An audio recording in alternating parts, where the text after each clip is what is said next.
Tall, stately, stiffly formal in the high stock he wore around his jowls, James Buchanan was the only president who never married. Presiding over a rapidly dividing nation, Buchanan grasped inadequately the political realities of the time. Relying on constitutional doctrines to close the widening rift over slavery, he failed to understand that the North would not accept constitutional arguments which favored the South. Nor could he realize how sectionalism had realigned political parties. The Democrats split, the Whigs were destroyed, giving rise to the Republicans. Born into a well-to-do Pennsylvania family in 1791, Buchanan, a graduate of Dickinson College, was gifted as a debater and learned in the law.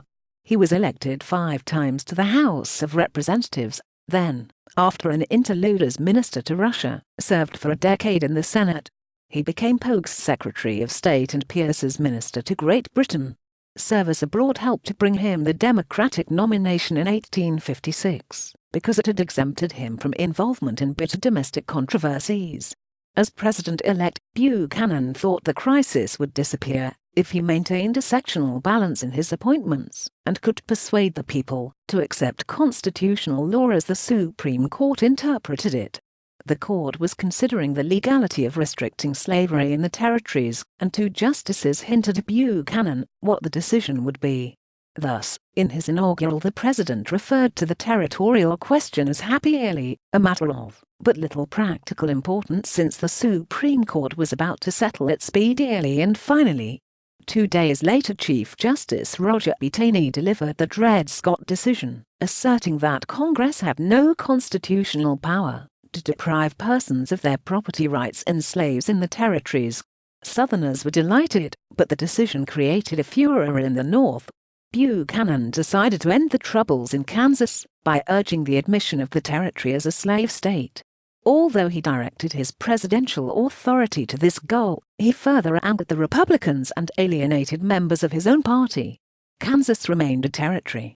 When Republicans won a plurality in the House in 1858, every significant bill they passed fell before Southern votes in the Senate or a presidential veto. The federal government reached a stalemate. Sectional strife rose to such a pitch in 1860 that the Democratic Party split into Northern and Southern wings, each nominating its own candidate for the presidency. Consequently, when the Republicans nominated Abraham Lincoln, it was a foregone conclusion that he would be elected, even though his name appeared on no Southern ballot. Rather than accept a Republican administration, the Southern fire-eaters advocated secession. President Buchanan, dismayed and hesitant, denied the legal right of states to secede, but held that the federal government legally could not prevent them. He hoped for compromise, but secessionist leaders did not want compromise. Then Buchanan took a more militant tack.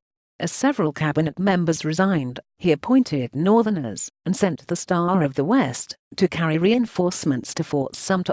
On January 9, 1861, the vessel was far away. Buchanan reverted to a policy of inactivity that continued until he left office. In March 1861 he retired to his Pennsylvania home Wheatland, where he died 7 years later, leaving his successor to resolve the frightful issue facing the nation.